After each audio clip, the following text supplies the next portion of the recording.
मनरेगा का पैसा आता है और इसी पैसे को निकलवाने को लेकर मजदूर और प्रधान जी के बीच में झड़प हो जाती है। और जब झड़प होती है तो प्रधान जी उस मजदूर को जो है थप्पड़ मार देते हैं और थप्पड़ मारने के बाद उसके काफी बेइज्जती भी करते हैं और उसको घर में बंद कर बंधक भी बनाते हैं। और उसके बाद जो है मजदूर घर छोड़कर शहर चला जाता है। शहर से जब 2-3 साल बाद वह घर वापस आता है तो कुछ ऐसा होता है कि जिसकी इस प्रधान जी ने कभी कल्पना भी नहीं की थी। यानी वह जो लड़का होता है ईंट का जवाब पत्थर से देता है प्रधान जी को। तो दोस्तों जो कहानी है, कहानी उत्तर प्रदेश के जिला गोंडा की है। गोंडा जिले का एक लड़का जिसका नाम सचिन होता है। सचिन पढ़ाई कर रहा था, ग्रेजुएशन का फाइनल ईयर था इसका। इसी बीच जो है उसके खाते में मनरेगा का पैसा आता है। मनरेगा में 2 तरह के खाते होते हैं। एक वह खाता जिसमें उन मजदूरों के पैसे आते हैं जो मजदूर काम पर जाते हैं और उनका जॉब कार्ड भी बना होता है। और साथ ही दूसरा खाता ऐसा भी होता है जिसमें केवल जॉब कार्ड ही बना होता है व्यक्ति का, मजदूर का, लेकिन वह काम पर नहीं जाता है। और ऐसे खाते के पैसे प्रधान जी हड़प लिया करते हैं अक्सर। ऐसा ज्यादातर प्रधान लोग क्या करते हैं। इसी तरह सचिन का भी खाता होता है। सचिन पढ़ाई करता था लेकिन वह जो है काम पे नहीं जाया करता था और उसके खाते में इसी मनरेगा का पैसा आता है। और सचिन जैसे कई सारे मजदूर होते हैं जो कि जाकर प्रधान जी से अपना अपना जॉब कार्ड लेते हैं और इसके बाद बैंक से अपना अपना पैसा निकालकर सभी मजदूर जो है प्रधान जी को देते हैं। लेकिन प्रधान जी उसमें से कुछ पैसे चाय पानी के लिए जिसको जितनी इच्छा होती है दे देते हैं, बाकी पैसे खुद रख लेते हैं। लेकिन जो सचिन होता है, सचिन चुपचाप पैसे निकाल कर वहां से और फरार हो जाता है। अब प्रधान जी भड़क जाते हैं। उसको इधर उधर देखते जब नहीं मिलता है तो उसके घर 2-3 लोगों को भेजते हैं उसकी पता लगाने के लिए। और वहां पर जब लोग पहुंचते हैं उसके घर तो जो है सचिन घर पर नहीं मिलता है। उसके पिताजी मिलते हैं, उससे बताते हैं कि तुम्हारा जो बेटा है प्रधान जी का इतने पैसे यानी 10,000 रुपये बताया जा रहा है लेकर फरार हो गया है। वह जो है प्रधान जी को पैसे नहीं दे रहा है। उसके पिताजी बोलते हैं मुझे तो पता नहीं हुआ कितने पैसे ले गया और कहाँ पर गया, और जब वह आएगा तो मैं उसको प्रधान जी के पास भेज दूंगा। लेकिन प्रधान जी के पास उसके पिताजी को वे लोग जो होते हैं बुला कर ले जाते हैं। अब प्रधान जी उसके पिता को तरह तरह की बातें बोलते हैं, उसकी बेइज्जती करते हैं और इसके बाद वह घर चले आते हैं। लगभग 3 दिन के बाद जो सचिन होता है अपने घर पर आता है। उसी के गांव में प्रधान जी के कुछ चमचे रह रहे होते हैं। प्रधान जी को यह सूचना देते हैं कि जो सचिन था घर पर आ गया है। अब प्रधान जी 4-5 लोगों को उसके घर भेजते हैं उसे पकड़ने के लिए। उसको पकड़कर प्रधान जी के पास ले जाया जाता है। प्रधान जी जब उससे पूछते हैं कि भाई तुमने मेरा पैसा क्यों खा लिया, मेरा पैसा कहाँ है, मेरा पैसा मुझे दे। लड़का कहता है सचिन की प्रधान जी वह पैसा तो मैंने खर्च कर लिया। प्रधान जी कहते हैं कहाँ खर्च कर लिया, तुम्हारी इतनी हैसियत कि तुमने मेरा पैसा खर्च कर लिया बिना मेरे पूछे, बिना मेरे से बताए। वह भड़क जाते हैं। अब सचिन कहता है कि प्रधान जी वह मेरा पैसा था और वह मेरे खाते में आया था, उस पर तुम्हारा कैसे हक हो गया। प्रधान जी के साथ ऐसी बात कभी कोई नहीं करता था। प्रधान जी ऐसी जो है सुनने के आदी भी नहीं थी इस तरह की बातें। और जब सचिन के मुंह से ऐसी बात सुनते हैं तो उसे 4-5 थप्पड़ जड़ देते हैं और उसकी काफी बेइज्जती करते हैं लोगों के सामने। और उसको एक कमरे में बंद कर उसको बंधक बना लेते हैं और कहते हैं कि जाओ इनके पिताजी से, इनके माते से बताओ कि जो पैसे इसने मेरे खाए हैं 10,000 रुपये जब तक लाकर मुझे नहीं देंगे मैं इसको छोड़ूंगा नहीं। अब उसके माता पिता सुनते हैं, घबराए घबराए इधर उधर दौड़ धूप कर जो है कहीं से लोगों से पैसे इकट्ठे करते हैं। 10,000 की व्यवस्था कर प्रधान जी के पास जब पहुंचते हैं तो प्रधान जी काफी तो पहले उनकी बेइज्जती करते हैं कि अगर तुम पैसे लेकर आए हो तो इसका मतलब पैसा तुम्हारे पास था और तुम लोग झूठ बोल रहे थे कि मेरे को पैसा नहीं दे गया, हमको कुछ नहीं पता। तुम सब के सब पूरे परिवार मिलजुल कर जो है इस पैसे को हजम कर लेना चाहते थे। अब प्रधान जी सचिन की और सचिन के परिवार वाले की जो है जितना हो सकता है बेइज्जती करते हैं, तरह तरह की बातें बोलते हैं और आखिरकार जो परिवार वाले होते हैं पैसे देकर सचिन को लेकर घर चले आते हैं। कुछ दिन के बाद सचिन गांव छोड़कर शहर कमाने चला जाता है और मुंबई जाकर वह अपने साथियों की सहायता से एक कंपनी में जो है जॉब करना शुरू कर देता है। सचिन के मन में एक कसक थी और वह जो भी काम करता था पूरे मन लगा के मेहनत करके करता था। 15,000 की सैलरी पर जो है काम करना शुरू करता है। लेकिन साल के अंत के आते आते उसकी तनख्वाह जो है 20,000 कर दी जाती है मालिक के द्वारा, उसका काम देखकर, उसका लगन देखकर। और धीरे धीरे जब दूसरा साल आता है उसकी 25,000 तनख्वाह हो जाती है। अच्छी खासी वह कमाई कर रहा था। इसी बीच वह एक फोन भी खरीदता है और फोन खरीदकर सोशल मीडिया पर भी एक्टिव हो जाता है।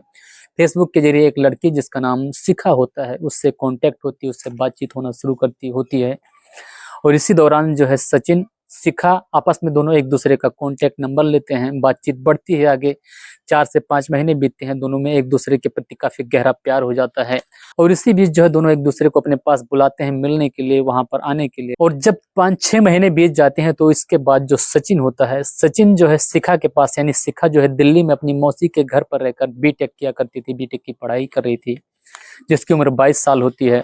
तो एक दिन जो सचिन होता है शिखा के पास, यानी मुंबई से दिल्ली जा पहुंचता है ट्रेन के जरिए, और जब ट्रेन के जरिए वह पहुंचता है स्टेशन पर, शिखा उसका पहले से इंतजार कर रही थी। दोनों वहां से फिर निजामुद्दीन जाते हैं, वहां पर एक होटल की व्यवस्था की जाती है, यानी कमरे की, होटल में जो है कमरा बुक किया जाता है। कमरा बुक कर जो है दोनों वहां पर 2 घंटे बिताते हैं लगभग। अब जो 6 महीने की दोनों की बेताबी थी, बेचैनी थी, अपना कसर निकालते हैं वहां 2 घंटे तक। इसके बाद जो शिखा होती है पुनः अपने मौसी के घर, यानी वहीं पर चली जाती है जहाँ पर रहा करती है।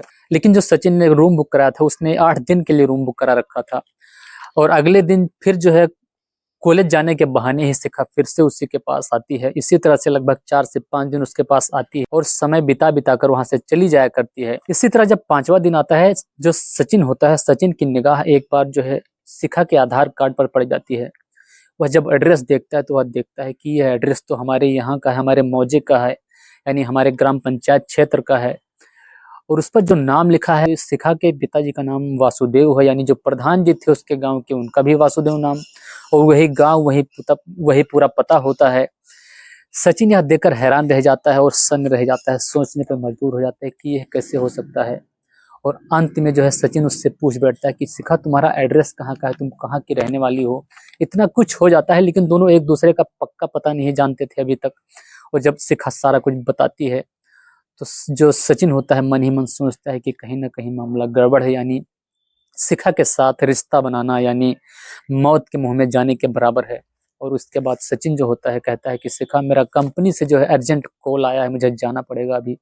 तुरंत ही वो वहां से निकलता है। इसके बाद जाकर सारे कांटेक्ट खत्म कर देता है, जो सोशल मीडिया पर उसकी आईडी थी वह भी बंद कर देता है, डिलीट कर देता है, सिम तोड़कर फेंक देता है और शिखा के साथ सारे जो है कांटेक्ट होता है खत्म कर देता है। शिखा इधर परेशान हो रही है, उससे बात करने के लिए उससे बार बार तरह तरह के जो है कोशिश कर रही है कांटेक्ट करने के लिए, लेकिन हो नहीं पाता है। और आखिरकार शिखा यह सोच लेती कि उसने मुझे प्यार में धोखा दिया है।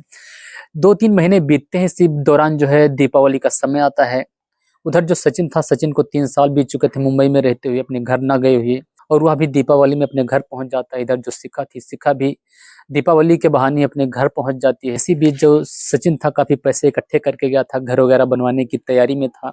एक दिन जब सचिन बिल्डिंग मटेरियल का सामान लेने बाजार गया हुआ था, उसी बीच जो है एक कार से शिखा और उसके कुछ परिवार वाले कहीं जा रहे थे और जब शिखा की नजर उसी बीच सचिन के ऊपर पड़ती है, सचिन को देखकर शिखा जोर जोर से चिल्लाना शुरू कर देती है, सचिन सचिन सचिन। गाड़ी रोकता है उसका भाई जो है, गाड़ी चला रहा था शिखा का, और उसके जो पूरे परिवार वाले थे देवी मंदिर के दर्शन के लिए जा रहे थे, सब के सब उतरते हैं जल्दी जल्दी। शिखा उस आगे आगे भागती है, सचिन के पास जाती है, कहती है, सचिन अरे यार तुम यहाँ, तुमने अपना तो सारा कुछ बंद कर लिया है, फोन वगैरह कॉन्टेक्ट वगैरह, तुमसे कैसे बात करें, क्या है, तुमने ऐसा से क्यों किया, सारी बात बताती है उससे। तभी जो परिवार वाले होते हैं कहते हैं, शिखा यह क्या है, तुम इसको कैसे जानती हो, इसके पास तुम क्यों आई हो, मामला क्या है, बात क्या है। जो शिखा है सारी बात बताती है कि ऐसे ऐसे जो है यह एक ऐसा लड़का है जिससे मुझे ऐसे ऐसे मुलाकात हुई है और इससे मैं शादी करना चाहती हूँ।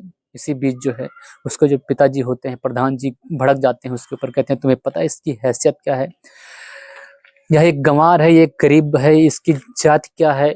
वो उसको तरह तरह की जो है बात करते हैं, लेकिन शिखा कहती मुझे इन सब से कोई लेना देना नहीं है। और धीरे धीरे जो है बात बढ़ जाती है। शिखा के जो परिवार वाले कहीं जा रहे थे वहां नहीं जाते हैं, सब घर चले आते हैं लौटकर। वहां पर शिखा के साथ जो है बुरी तरह से बहस होती है, लड़ाई झगड़ा होता है और रातों रात जो है उस लड़के के ऊपर, सचिन के ऊपर प्रधान जी तरह तरह के जो है केस लगा देते हैं, उसके ऊपर मुकदमा कर देते हैं। पुलिस वाले उसको उठा ले जाते हैं और जब पुलिस वाले उसे ले जाते हैं उसे वहां टॉर्चर करते हैं। लेकिन जब धीरे धीरे मामला उच्च अधिकारियों तक पहुंचता है और इसकी जब छानबीन होती है पूरी तरह से, और जब लड़की जो शिखा होती है अपना बयान देती है, तब उच्च अधिकारी कहती है कि दोनों के दोनों जो है बालिग हैं, लड़की ने भी बीटेक कर रखा है, कोई नादान नहीं है, दोनों चाहे तो शादी कर सकते हैं, कुछ भी कर सकते हैं, इसमें परिवार वाले कुछ नहीं कर सकते। और आखिरकार जो है दोनों शादी कर लेते हैं और शादी कर कर दोनों मुंबई जाकर फिर से जो है दोनों जो है जॉब करना शुरू कर देते। अपनी ज़िंदगी जो है एन्जॉय करने लग जाते हैं। दोस्तों अंधेरा हो रहा था इसी करके मुझे जल्दी-जल्दी इस कहानी को बताना पड़ा, क्षमा कीजिएगा। और अगर आपको कहानी में कुछ इंटरेस्ट आया हो, कुछ मज़ा आया हो तो इस कहानी में जो है कमेंट ज़रूर कीजिएगा और साथ ही चैनल को सब्सक्राइब कीजिएगा। मैं भोलेनाथ फिर मिलता हूँ एक और नई और सच्ची घटना के साथ, तब तक के लिए जय हिंद, जय भारत।